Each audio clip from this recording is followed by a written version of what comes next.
Thousands of Ethiopians had gathered for an annual religious festival in a town about 40 kilometers south of the Ethiopian capital, Addis Ababa. Mingling in the crowd were anti-government protesters.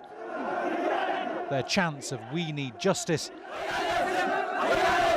stopped community elders from giving their speeches.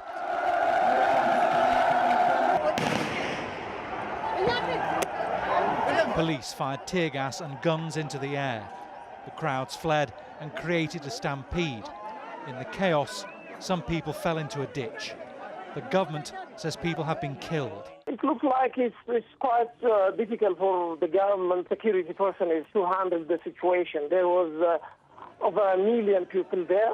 It looks like it's out of their control. They couldn't handle the thing. This much people there. The rally was in the Oromia region, where there have been occasional protests over the past 2 years. They began after a land dispute and have since turned into anti-government demonstrations. Opposition parties failed to win a single seat in parliamentary elections last year. They accused the government of rigging the vote. Government leaders dismiss the allegations and say rebel groups are provoking violence. Bernard Smith, Al Jazeera. Protesters in Pakistan have